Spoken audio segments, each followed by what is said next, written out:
நம்மள நெறைய பேரு ஸ்டார்ட் அப் ஓனர்ஸா இருக்கோம். இல்ல பிசினஸ் பண்ணிட்டுருக்கோம். இல்ல பிசினஸ் ஸ்டார்ட் பண்ணணும், ஆன்ட்ரப்ரன்யூர் ஆகணுங்கிற மைண்ட் செட்ல இருக்கோம். இந்தியால பார்த்தீங்கன்னா, நெறைய ஸ்டார்ட் அப்ஸ் வந்துட்டே தான் இருக்கு. குளோபல் லெவல்ல பார்க்குறப்ப ஸ்டார்ட் அப் அப்படிங்கிற கம்யூனிட்டி இப்ப ரொம்பவே பிரபலமா இருக்கு. அப்படி இருந்தாலுமே, நெறைய ஸ்டார்ட் அப்ஸ் ஆரம்பிச்சு கொஞ்ச நாள்லயே மிகப்பெரிய ஃபெயிலியர ஃபேஸ் பண்றாங்க. ரொம்ப பெரிய எக்கனாமிக் கிரைசிஸ்குள்ளயும் போறாங்க. இதுக்கு பல காரணங்கள் இருந்தாலுமே, முக்கியமான காரணமா என்ன சொல்றாங்க அப்படின்னு பார்த்தீங்கன்னா, பிசினஸ் ஓனர்ஸும், ஸ்டார்ட் அப் ஃபவுண்டர்ஸும் மக்களுக்கு தேவையே படாத, தேவையே இல்லாத ஒரு ப்ராடக்ட்ட டெவலப் பண்றதுக்கு ரொம்ப செலவிடுறாங்க. அது பணமாகட்டும், நேரமாகட்டும் ரொம்ப டைம் அதில இன்வெஸ்ட் பண்றாங்க. ரொம்ப மணி அதில இன்வெஸ்ட் பண்றாங்க. அது இன்வெஸ்ட் பண்ணி எல்லாம் முடிச்சு ப்ராடக்ட் டெவலப் ஆயி வெளிய வர்றப்ப, அது யாருக்கும் தேவைப்படாத ஒரு ப்ராடக்ட்டா இருக்கு. தேவையில்லாத ஒரு ப்ராடக்ட்டா இருக்கு. இல்லன்னா மார்க்கெட்ல அதுக்கு ஆல்டர்னேட்ஸ் ஆல்ரெடி பலது இருக்கு. ஸோ பேசிக் ரிசர்ச் பண்ணாம இந்த மாரி ப்ராடக்ட்ஸ மார்க்கெட்டுக்கு நம்ம கொண்டு வந்தோம் அப்டின்னா, டைம் வேஸ்ட், மணி வேஸ்ட் அந்த ஸ்டார்ட் அப் கண்டிப்பா லாஸ நோக்கி தான் போகப்போது. இப்ப நான் இதுக்கான சொல்யூஷன சொல்லப் போறது கிடையாதுங்க. ஏன்னா நான் எக்ஸ்பர்ட் இல்ல. நான் படிச்சதுல எனக்கு ரொம்பவே புடிச்ச ஒரு புக்.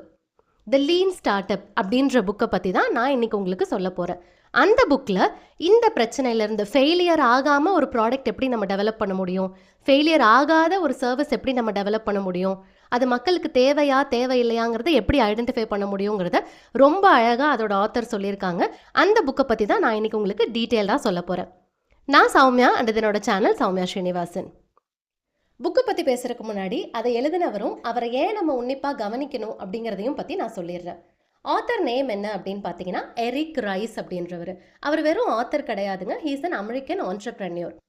ஸோ அவர் சக்ஸஸ்ஃபுல் ஆண்டர்பிரன்யூராக இப்போ இருக்கலாம், பட் மேபி அவரோட ஸ்டார்டிங் ஸ்டேஜ் வந்து அவரோட ஃபெயிலியர் ஆண்டர்பிரன்யூர். அந்த ஃபெயிலியருக்கான ரீசன் என்னன்னு பார்த்தீங்கன்னா, அவர் ரொம்ப மணி, ரொம்ப டைம் இது எல்லாமே இன்வெஸ்ட் பண்ணி டிசைன் பண்ண ஒரு ப்ராடக்ட் அவர் எப்படி டெவலப் பண்ணாரோ அந்த வகையில் மக்கள் ஏற்றுக்கிறதுக்கு ரெடியாக இல்லை. அந்த டெவலப்மெண்ட் அவங்களுக்கு பிடிக்கல.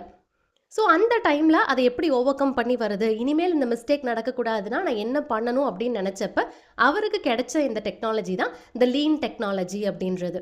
அதை வச்சு தான் இந்த புக்கை வந்து அவர் ஃப்ரேம் பண்ணியிருக்காரு. இந்த புக்கை வச்சு பல ஸ்டார்ட் அப்ஸ் அண்ட் பல குளோபல் கார்பரேஷன்ஸ் அவங்களோட ப்ராடக்ட் டெவலப்மெண்ட்டை ரொம்ப சிம்பிளிஃபை ஆக்கியிருக்காங்க.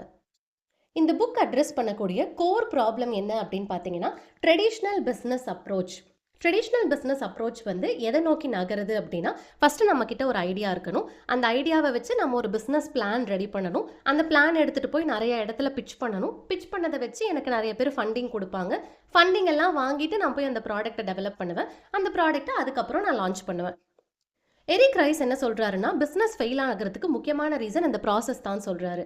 ஏன்னா ஒரு ப்ராடக்டை டெஸ்ட் பண்ணாமல் ட்ரையல் ஃபேஸில் இல்லாமல் ஒரு பேஸ் ஐடியாவை வச்சு மட்டும் பணமும் டைமும் நம்ம நிறையா போடுறதுனால அது ஃபெயிலியரை நோக்கி தான் போகுதுங்கிறதையே நம்ம நோட்டீஸ் பண்ணுறது கிடையாது. அந்த ப்ராடக்ட் அழகாக இருக்கா, நல்லா இருக்கா, யூஸ் இருக்கான்னு எல்லாமே நம்ம பாயிண்ட் ஆஃப் வியூவில் மட்டும்தான் பார்க்குறோம். அதுக்கு ஆல்டர்னேட்டிவாக இவர் சஜஸ்ட் பண்ணுறது தான் த லீன் ஸ்டார்ட் அப் மெத்தடாலஜி அப்படின்றது.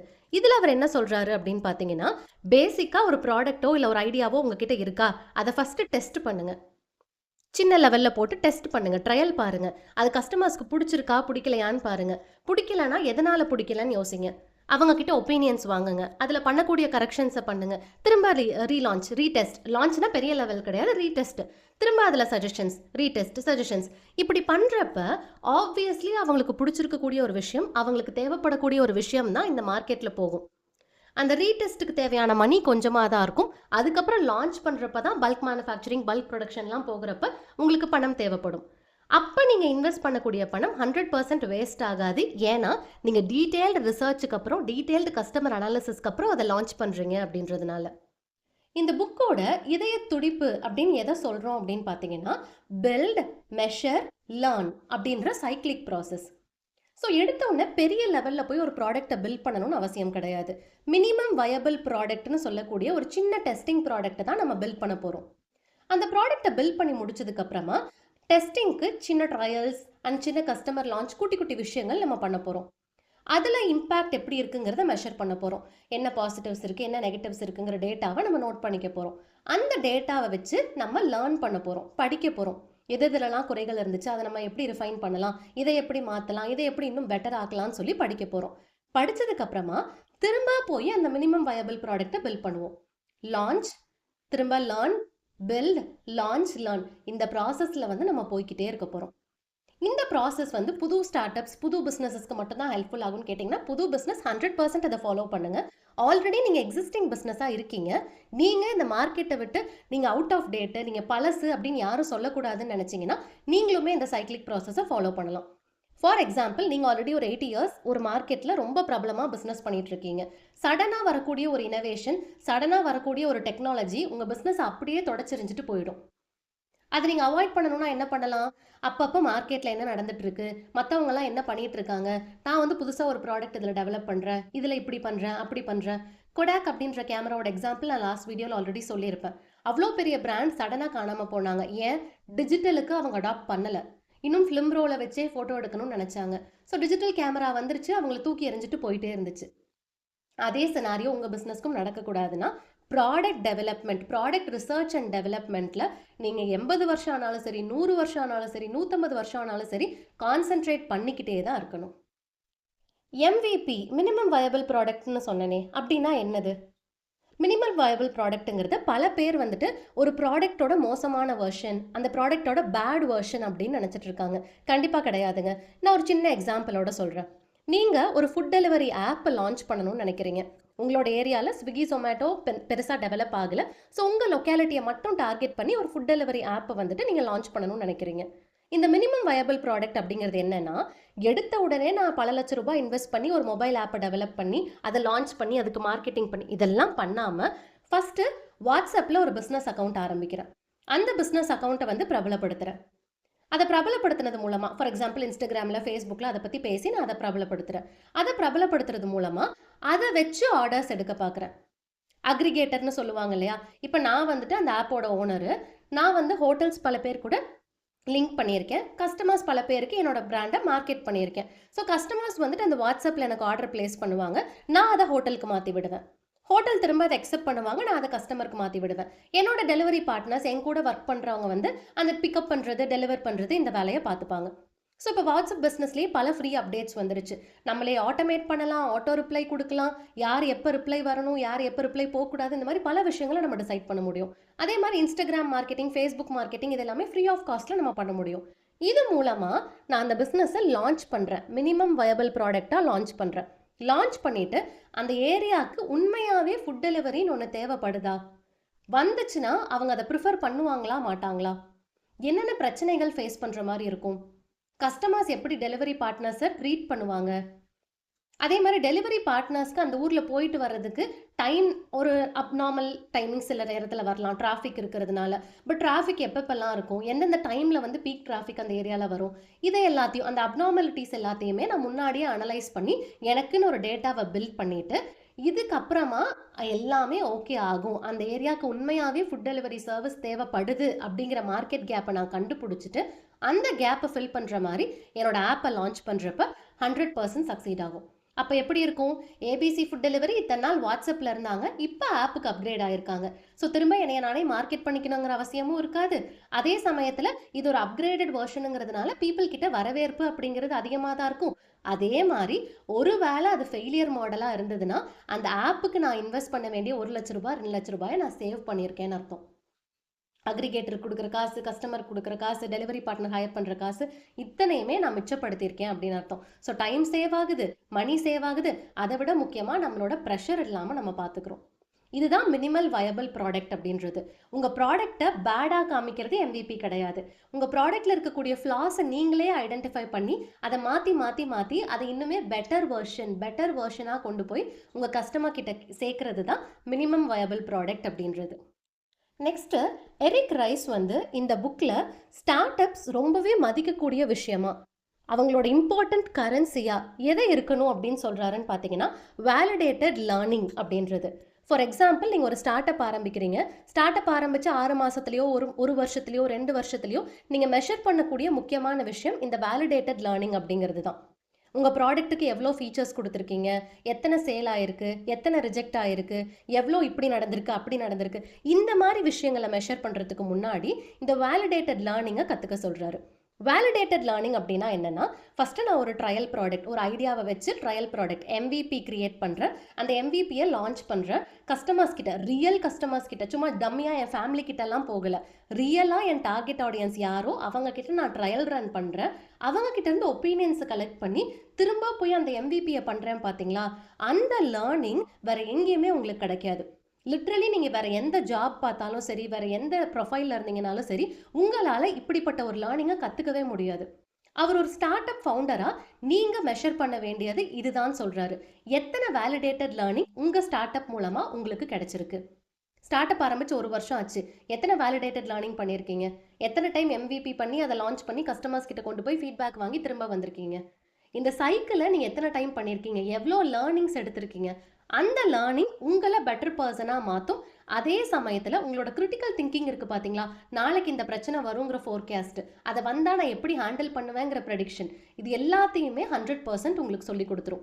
So better version of the product, better version of the startup founder, அப்போ obviously better version of the ப்ராஃபிட்டாக தான் இருக்கும். நெக்ஸ்ட்டு எரிக் ரைஸ் வந்து ஒரு இம்பார்ட்டண்ட்டான டெசிஷன் மேக்கிங் ஸ்கில் பற்றி பேசுகிறாருங்க. அது என்னன்னு பார்த்தீங்கன்னா, பிவோட் ஆர் பர்சிவியர். இப்போ உங்களுக்கு பல டேட்டா கிடைக்கிது. அந்த டெஸ்ட் லான்ச் மூலமாக, ட்ரையல் ரன் மூலமாக பல டேட்டா கிடைக்கிது.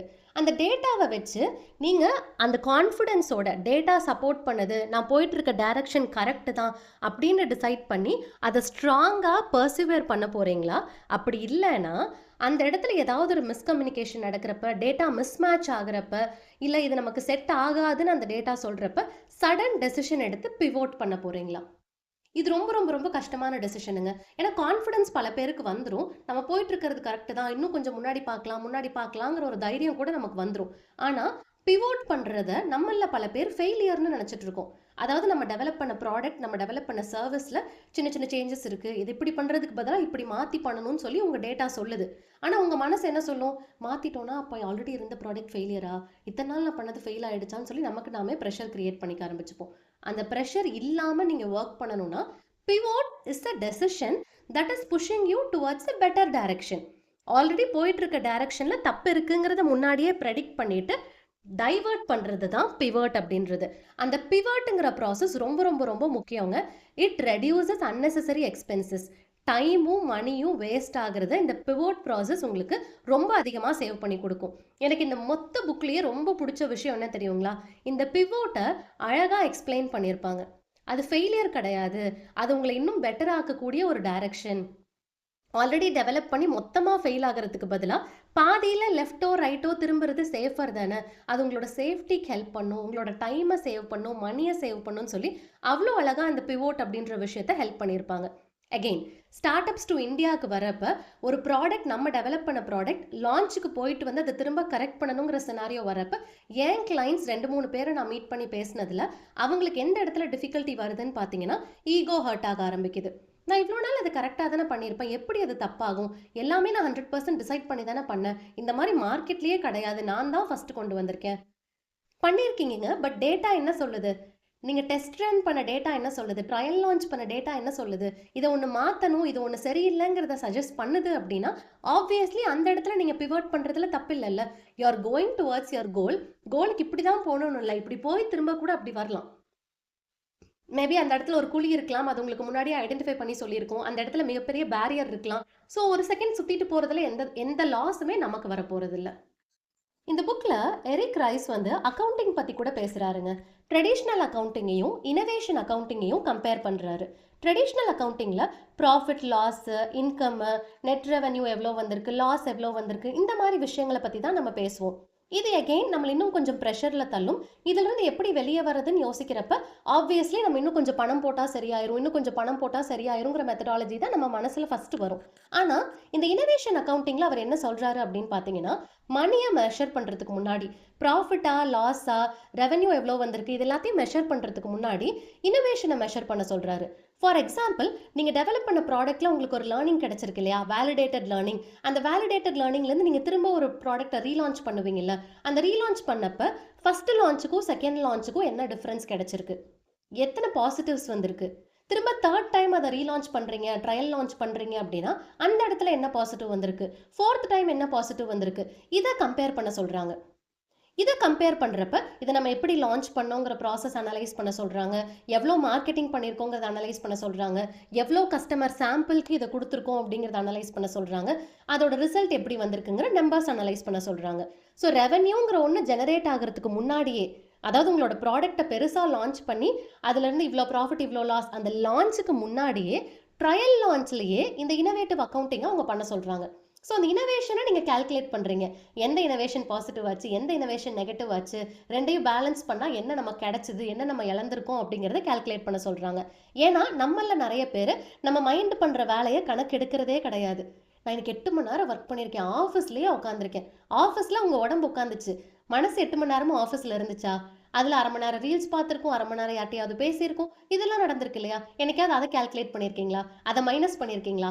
உடம்பு மட்டும்தான் இந்த டைமில் இருந்துச்சு, மனசு வேற எங்கேயோ இருந்துச்சு, அப்போ நான் ஆஃபீஸில் இன்னைக்கு 1 மணி நேரம் தான் வேலை செஞ்சேன்னு சொல்கிறோமா? கிடையாது. ஸோ அந்த மைண்ட் பண்ணுற ஒர்க்கை நம்ம மோஸ்ட்லி அக்கௌண்டிங் கணக்கில் கொண்டு வரது கிடையாது. இவர் சொல்லக்கூடிய இந்த அழகான மெத்தடாலஜியில் நான் என்னோட மைண்ட் மூலமாக நான் யோசிச்சு பண்ண விஷயங்கள், நான் பண்ண இனோவேஷன்ஸு, நான் பண்ண தப்பு, நான் பண்ண சரி, எல்லாத்தையுமே நான் கணக்கில் கொண்டு வரேன், எல்லாத்தையுமே நான் அக்கௌண்டபிளாக மாற்றுறேன். எவ்வளோ அழகான விஷயம்ல இது. இப்போ நான் சொல்லி முடிக்கிறதுக்குள்ள பல பிஸ்னஸ் ஓனர்ஸ் போயிருப்பீங்கன்னு நினைக்கிறேன். ஏன் அப்படின்னா, இதை நீங்கள் டெக் பிஸ்னஸ்க்கான மெத்தடாலஜி, நான் ஒரு சாஃப்ட்வேர் டெவலப் பண்ணுறேன்னா ட்ரையல் ரன் பண்ணணும், நான் ஒரு டெக்னாலஜி டெவலப் பண்ணுறேன்னா ட்ரையல் ரன் பண்ணணும்னு யோசிச்சிருப்பீங்க. ஆனால் இது யார் வேணால் பண்ணலாங்க.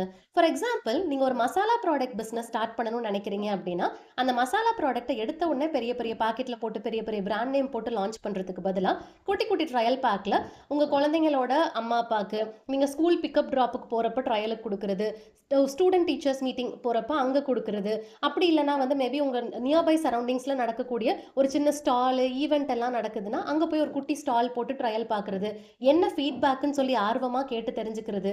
ஒரு சிலர் காரம் ரொம்ப ஜாஸ்தி, ஒரு சிலர் என்ன மிதந்துச்சுமா, ஒரு சிலர் இல்லைப்பா இன்னும் 3 டேஸ்லேயே கெட்டுருச்சு, இந்த மாதிரி ஃபீட்பேக்ஸ் வந்ததுன்னா எடுத்துக்கிறது.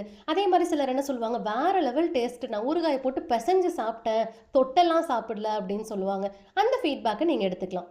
இதே நீங்கள் ஒரு ஆன்லைன் கோர்ஸ் லான்ச் பண்ணுறீங்கன்னா அது ஒரு வெப்சைட் போட்டு ப்ரொஃபஷனலாக லான்ச் பண்ணுறதுக்கு பதிலாக யூடியூப்பில் ப்ரைவேட் மோடில் வச்சு வீடியோஸ் போட்டு லான்ச் பண்ணி பாருங்கள். அந்த ப்ரைவேட் வீடியோவோட லிங்க்கை உங்களுக்கு ரெஜிஸ்டர் பண்ணுறவங்களுக்கு மட்டும் அனுப்பி கோர்ஸ் எப்படி இருக்குது, உங்கள் கண்டென்ட் பிடிச்சிருக்கா, வீடியோஸ் வந்துட்டு எக்ஸ்பிளைன் பண்ணது புரிஞ்சிருக்காங்கிற மாதிரி ஃபீட்பேக்ஸை கலெக்ட் பண்ணிவிட்டு அது மூலமாக ட்ரையல் ரன் இதெல்லாம் பண்ணி பார்த்துட்டு ஃபைனலாக பெரிய வெப்சைட் வச்சு பெரிய கோர்ஸாக லான்ச் பண்ணுங்கள்.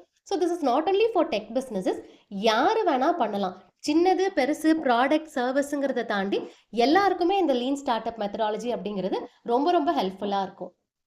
நீங்கள் காலேஜ் ஸ்டூடெண்ட்டாவோ ஒர்க்கிங் ப்ரொஃபஷனலாவோ இருக்கீங்க அப்படின்னா இந்த வீடியோ உங்களுக்கு ரொம்பவே யூஸ்ஃபுல்லாக இருக்குங்க. முடிஞ்சால் அந்த புக்கை வாங்கி படித்து பாருங்கள். ஏன்னா காலேஜ் ஸ்டூடெண்ட்ஸ் நிறைய பேர், அதே மாதிரி ஜாபில் இருக்கவங்க, என்னைக்காவது ஒரு நாள் நான் பிஸ்னஸ் ஆரம்பிச்சிடணுங்கிற ஸ்ட்ராங்கான ஐடியாவில் இருக்கும். காலேஜஸ்க்கெல்லாம் பார்த்தீங்கன்னா படிக்கிறப்பவே நீங்கள் பிஸ்னஸ் ஸ்டார்ட் பண்ணிங்கன்னா அதுக்கு ஃபண்டு, கிராண்ட், இந்த மாதிரி கவர்மெண்ட் சப்போர்ட்டெல்லாம் எக்கச்சக்கமாக இருக்குங்க. உங்களோட காலேஜில் ஐஐசி இருக்கிறதுக்கு சான்ஸ் இருக்குது, இல்லை ஏதாவது ஸ்டார்ட் அப் இன்குபேட்டர் இருக்கிறதுக்கு சான்ஸ் இருக்குது. உங்களுக்கு என்ன ஐடியா இருக்கோ அதை எம்பிபியாக மாற்றி பாருங்கள். அதுக்கு உங்கள் காலேஜே சப்போர்ட் பண்ணும். அந்த எம்பிபியை உங்களோட சர்க்கிளில் உங்களோட கஸ்டமர்ஸ் யாருங்கிறத ஐடென்டிஃபை பண்ணி ஒரு குட்டி ட்ரையல் லான்ச் பண்ணுங்கள். அதிலிருந்து கற்றுக்கோங்க. இதை நீங்கள் first year, second year, third year படிக்கிறப்பவே பண்ணிட்டீங்கன்னா ஃபைனல் இயரில் நீங்கள் வெளியே வரப்பவே ஸ்டார்ட் அப் ஓனராக வெளியே வருவீங்க. அதே தான் ஒர்க்கிங் ப்ரொஃபஷனல்ஸ்க்குமே. நீங்கள் ஒரு ஒர்க்கிங் ப்ரொஃபஷனலாக இருக்கீங்க, பிஸ்னஸ் ஆரம்பிக்கணும் அப்படின்னா சடனாக ஜாபை குட் பண்ணிவிட்டு வந்துட்டு எம்பிபி எல்லாம் பண்ணாதீங்க. வேலை செய்கிறப்பவே கொஞ்சம் கொஞ்சமாக உங்கள் ப்ராடக்ட்டை நீங்களே டெவலப் பண்ணி பாருங்கள், அதை கஸ்டமர்ஸ் கிட்ட கொடுத்து பாருங்கள், ஒப்பீனியன்ஸ் அண்ட் ஃபீட்பேக்ஸ் கேட்டு பாருங்கள், எப்படி டெவலப் ஆயிருக்கு, எப்படி வந்திருக்கு, அதை திரும்ப ரீகரெக்ட்னு பண்ணி ஃபைனல் வெர்ஷன் எப்போ பர்ஃபெக்ட்னு தெரியுதோ அப்போ உங்களோடதுக்கு லான்ச்சுக்கு வாங்க ரிசைன் பண்ணிவிட்டு. அதே மாதிரி அந்த ஃபைனல் வெர்ஷனுங்கிறது கண்டிப்பாக லைஃப் லாங் பர்ஃபெக்டாக இருக்க போகிறது கிடையாது. இன்றைக்கி நீங்கள் பிஸ்னஸ் ஆரம்பித்தாலுமே R&D பண்ணிகிட்டே தான் இருக்க போகிறீங்க. வர வர பெட்டர்மெண்ட்ஸ் அண்ட் ரிலேட்டட் ஃபீச்சர்ஸை அதில் ஆட் பண்ணிகிட்டே தான் இருக்க போகிறீங்க. ஸோ ஒரு சின்ன கால் டு ஆக்ஷன் இந்த வீடியோவுக்கு நான் சொல்லணும் அப்படின்னா, முடிஞ்சால் இந்த புக்கை வாங்கி படித்து பாருங்கள்.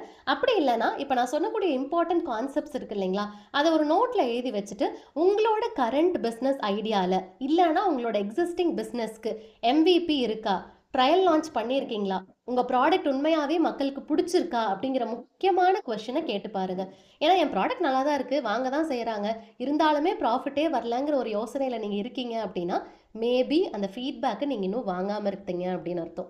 ஸோ எரிக் ரைஸோட அழகான புக்கு, ரொம்ப ரொம்ப ஆழமான புக்கு. அதை உங்களுக்கு நான் சொல்லியிருக்கேன், பட் அகெயின் 100% அவரோட லெவலுக்கு கன்வே பண்ணியிருக்கேனான்ற ஐடியா எனக்கு இல்லை. ஸோ இந்த வீடியோ உங்களுக்கு ஹெல்ப்ஃபுல்லாக இருந்திருக்கும்னு நினைக்கிறேன். தேங்க்யூ ஃபார் வாட்சிங் திஸ் வீடியோ. பை.